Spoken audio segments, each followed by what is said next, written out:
Naintindihan mo ba? Hindi ko naintindihan eh.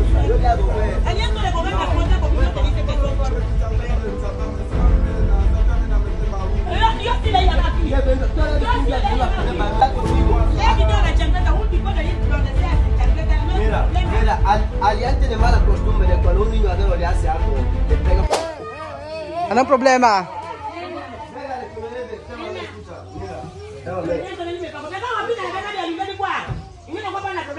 Escucha que te explique lo que ha pasado. Son tus chancletas. Son tus chancletas. ¿A cuántos hermanitos ajenos tú amargas la vida ahí que a ti no te dejan hacer nada? Porque ¿qué eres? Tú eres más fuerte. Escucha. ¿Cómo se llama ese niño? Ulti. Poco vos estaba Ulti y yo hicimos business. Tú ves, no, de 2.500. Y yo no he cogido todavía nada donde Ulti.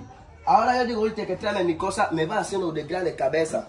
Tráeme mi cosa, me va haciendo de grande cabeza. Ahora he dicho Ulti de que vale. Cuando te voy a ver en la carretera, si te quito algo te va a gustar. Yo espere, yo esperaba. Ulti ya subía bajando.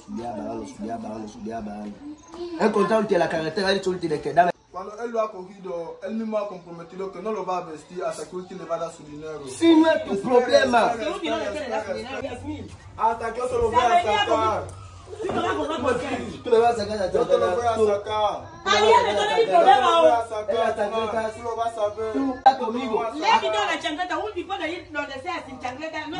Mira, aliante de mala costumbre de cuando un niño adulto le hace algo, le pega o le hace algo, nadie suele entrar. Yo prefiero pegar que quitar a alguien. No es tu problema. No es tu problema. Tú me vas a quitar las chanclas. Naintindihan mo ba? Hindi ko naintindihan eh. Yo le hago ver.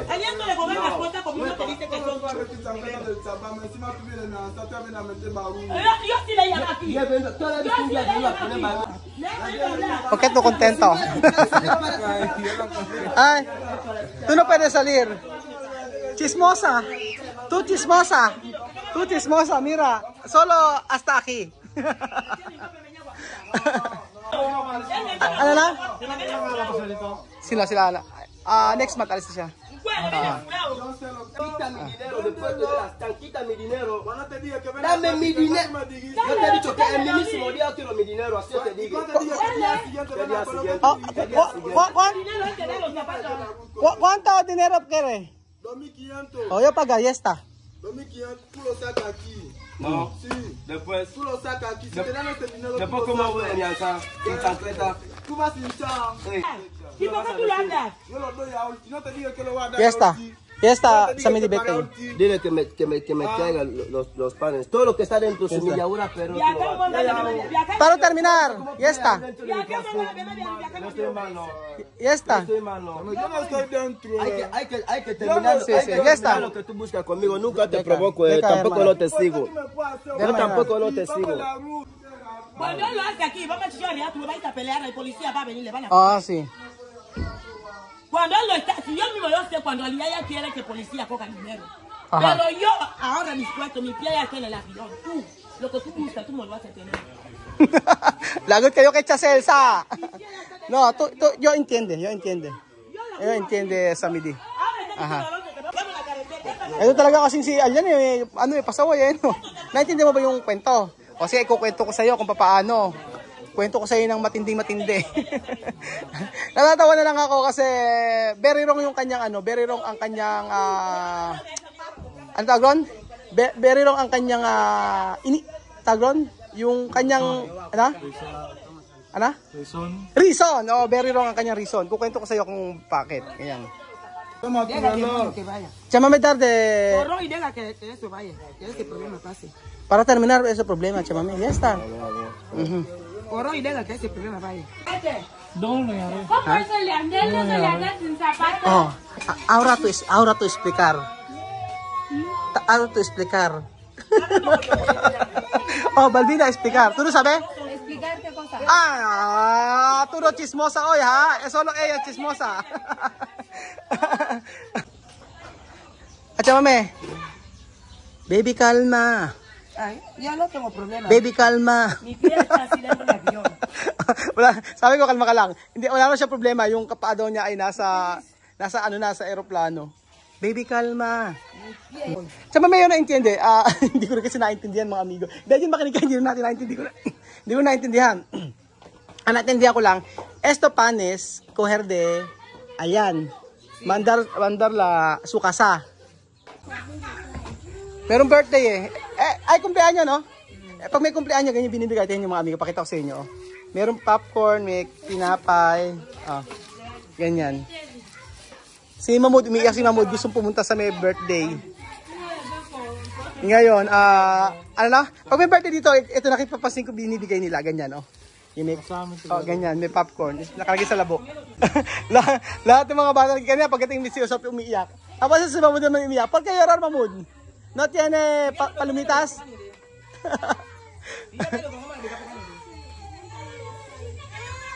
Ahora llorar.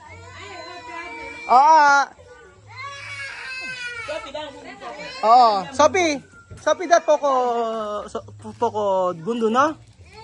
Dar. Ben aki Mahmoud. Ben aki, Sopi tiene, ben aki bebe, ayan. Wala, hindi nagpunta kasi ng birthday, nakapaa, dar poko. Wow, yan, yesta ha. Ya, dar mas. Nena, ito tiene? No tiene. Después llorar. Ven aquí para no llorar. Sopi, para no llorar, nena. Dar también. Está bien. Si Sopi lang talaga, Si Sopi lang ang mabait. Dar para nena. Nena, coge. Beverly, dar también. Así. Dar comida. Dar nena. No, para ti. Yan. Sharing is caring. Sharing is caring, sabi ni Kian. At chismis daw, sabi ni Beljun. Okay, diretso tayo. Ayun, ganun na sabi ni Kian. Sharing is caring. Lagi daw magbibigayan. Yo no entiende, solo yo entiende esto panes coger con Alian, después pone su casa. Yon. Ang nakikita ko lang kasi yung tinapay daw, kinuha ni Alian, nilagay daw sa may bahay niya. Yung panis po mga amigo ay pinabili ni Mama Guapa. Ngayon, yung kay Samidi. Ngayon, kinuha ni Alian yung panis na nang walang paalam. So, nenok. Nakakawa na Belgian. Después, hay un niño que se llama Ulti, uno niño. Este niño debe a Samidi. Debe, ¿qué debe? Debe 2.500. 2.500. May utang. Por eso cuando se me le decía que dame mi dinero, no le quería dar dinero. No dar dinero. Vale, yo explicar. So ngayon si meron daw kaibigan si Samidi. Ngayon may utang daw si Samidi na 2,500 o 250 pesos. Después sinisingil na siya pero ayaw ibigay yung pera. Después, como no le quería dar su dinero, Samidi decidió coger sus chancletas. Para dar. Para guardar. ¿Por qué guardar? Para que si le paga su dinero, le devuelven las chancletas. Sí, volver. El volver. Ngayon, sabi nga ni Chemame, pag hindi binalik yung pera Belgian, ang gagawin, ibalik yung tsinelas na inutang. Ayan, ganun na. Kalma. Baby, kalma. Ayun. Después, Chemame. Ahora, cuando Samedi cogió los zapatos, Alian dio a este niño sus chancletas. ¿Cómo? Alian. Samedi ha cogido los zapatos de Ulti. Pero Ulti vive como en la China. Para que Ulti no vaya sin zapatos, Samedi, Alian le ha dado sus chancletas. Sí. Ahora, cuando Alian ha visto a Samedi con chancletas de Ulti en la carretera, le ha dicho que sácala. ¿Por qué? Por eso Samedi le ha dicho que si Ulti le paga su dinero, de chancleta. Si no le paga su dinero, va a vestir su chancleta. Por eso Alian enfada. Nag-guess mo ba Belgian? Ano sabi? Yung chancleta daw. Gusto ko ni Alian tama. Hindi ba naintindihan din? Pero pambayad daw sa tinapay ba yun? Bill también no entiende. Explicar. Esto chancleta para otra persona. Esta chancleta para un niño que se llama Ulti. Así. Este niño debe a Samedi 2.500. Por eso Samedi ha comido sus chancletas. Ajá. Si Ulti le paga, devuelve chancleta. Sí. Ajá. Después, ¿cómo Alien? ¿Por qué Alien? Alian no es hermano de este niño.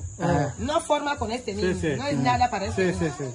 Ahora Alian enfada porque Samedi ha vestido esa chancleta. Ah. Por eso le he dicho que no tiene razón. Explain mo. Okay, Bel Jun. ¿Por qué Alien afectado? No tiene razón. ¿Posible esto es chica o no? Chico. No, chico, es un niño como él. Niño. Okay, Bel Jun, ano sabi? Es un niño. Hermanito. Yun nga, yung... Teka. Yung bata, Oo. yung bata bumili ng pagkain kay Samidi. Tapos yung bata may utang yung kay Samidi. Utang nga. Ngayon, ang ginawa ni Samidi, kinuha yung tsakrita yung lalaki para Pambayad. Tapos kunin niya lang kung may pambayad na siya. Nangutang niyang 2,500. Ayun, kumbaga ang meron pa ng utang yung lalaki. Tapos Ngayon, ang pambayad, tsinelas ng lalaki. Tapos bayaran nila pag pera na, yung balik yung tsakleta. Ngayon, tapos nakita ni Alyan, na walang tsinelas. Tapos ang ginawa niya, ninapakan yung tsinelas ni Samedi. Doon nagalit si Alyan, siguro kaya nagalit si Alyan dahil yung lalaki maglalakad mag-isa. Posible. Alyan empadar porque esto chico andar. Sina chancleta? Alian le había dado a este chico su chancleta. ¿Dónde? Este chico vive como en la China. Después, binigay doon ni Alyan yung chinelas niya. O después. Ese niño no tenía chancleta. Alian le ha dado chancleta para Está bien. Muy bien. Ahora Alian ha dicho que si el chico le paga, devuelve los zapatos. Alian ha visto a Samedi con los zapatos en los pies. Sí. Por eso Alian le ha enfadado. ¿Por qué tuviste los zapatos? Sabi mo ba yun? Nagalit si Alyan kasi suot doon ni Samedi yung sapatos ng lalaki. Bakit suot mo yung sapatos ng hindi na sa iyan? Yun. Kaya nagalit si Alyan. Después, por eso han venido aquí. Como Alian le ha visto, le ha avisado, le ha tirado los panes. no robar, no es robar. Por eso se venía a avisarme como mamá de Alian de que no tiene problema. Esos panes. Para mi guapa. Eso, Alyan no robar eso. No es robar. Eso no robar. Yun, hindi naman pala ninakaw ni Alyan. Bali yung tinapay na yun, esto panes para coger. Él ha comido panes de que no da a Samedi los panes, que Samedi quite los zapatos. Decía que tú no le das ese dinero, ahí ya podían pelear. Pero que tiene problema. Yo digo, Samedi tiene razón. El dinero es de Samedi. El dinero es de Samedi. Sí. Si él quiere vestir esos zapatos, puede vestir. No mira Alian.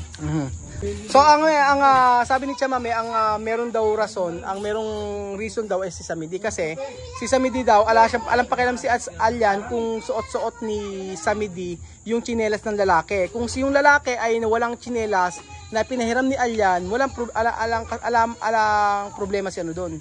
Walang problema si Alyan doon kasi ang may issue is si Samedi at saka yung lalaki. Medyo sa tingin mo ang merong problema sino? Ikaw.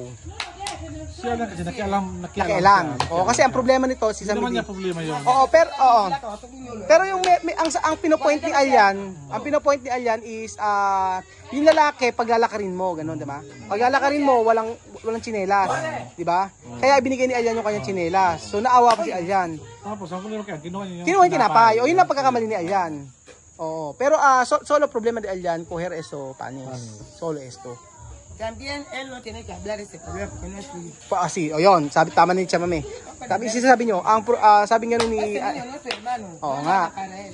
So, ang sabi ni Chamame, ang problema din ay hindi niya kaano-ano yung lalaki na yung problema nila ni Samedi yun tsaka ng lalaki. So, yun, ang sinasabi ni Chamame. Tinatawan-tawa na ng Chamame kanyang problema. Es normal aquí, Chamame? Normal? Normal esto caso? Porque cuando Mama Guapa hace problema con Ariara, sa pulisya pwede.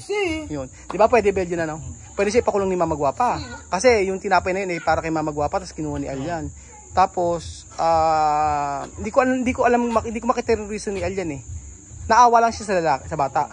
Pero mali kasi na makialam siya sa problema na ni Samedi at saka nung lalaki. Pero mali din naman si Samedi, di ba? Wrong si Samidi kahit kung hindi makikialam si Alyan. Kasi paglalaki rin yung lalaki. Pero Samidi también mal. Cuando, ejemplo, no? Samidi, dejar Alyan. Samidi, dejar esto chico andar sin zapatilla. Sí. Esto mal. No, esto bien. Esto mal. No, esto bien. ¿Por qué bien? Esto bien. ¿Por qué bien?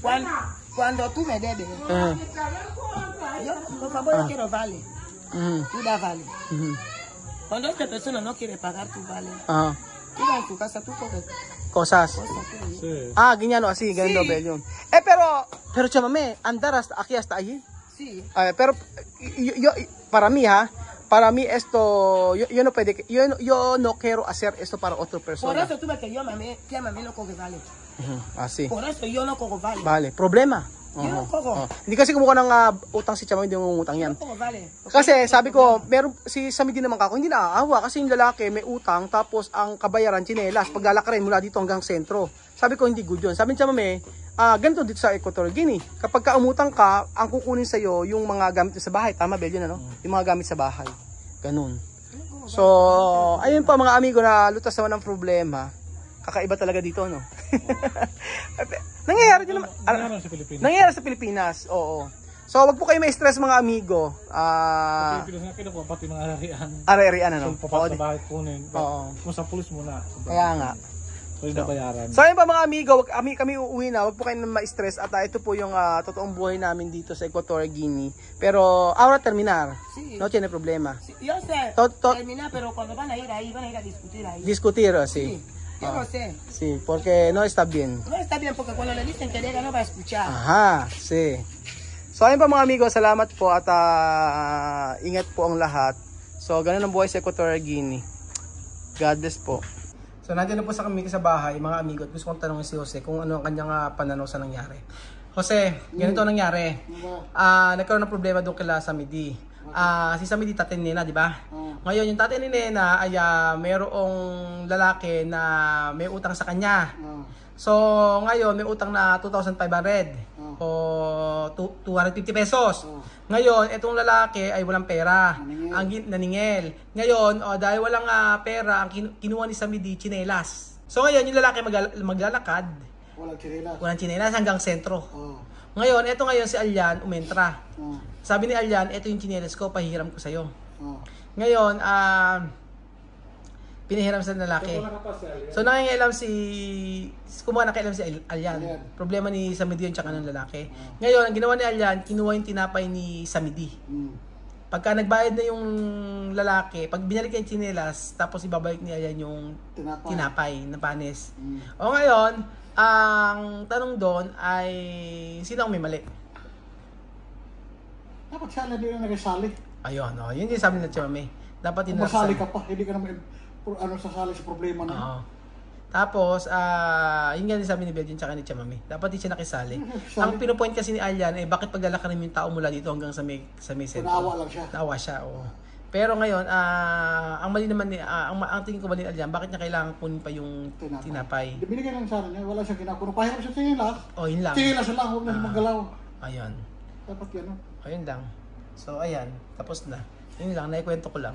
Para alam nyo kung sino ang may problema. So kayo pa mga amigo, tingin niyo po sino po ang may kasalanan? Si Belgian po ba o si Chamame? O yung videographer. Ganun talaga ang buhay dito no? Kasi ganun talaga ang buhay puno dito. Ng chismis. Puno ng chismis at saka puno ng makulay ang buhay. So, sa ginawang gulay na kung saan si Belgian ang may problema. Alam mo kasalanan ni Belgian, ayang-ayang umuwi. Ayang-ayang umuwi, si Celia ay nakikipag pa. Si Celia ay chumichismis pa. Hindi pwede lumabas si Celia hanggang bahay lang hanggang doon siya sa pintuan. Habang nakikinig si Celia ngingismis 3 months pa yun. 3 months pa. May 3 months pa si Celia. 1 month lalabas na sa'yo mo?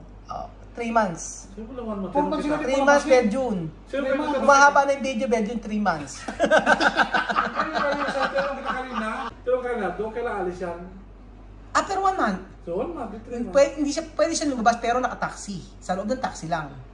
Ganon. Ganon. Okay na. Tapos na. Kayo pa mga amigo, ano po ang palagay niyo po sa sitwasyon na ito? Sino po ang may kasalanan?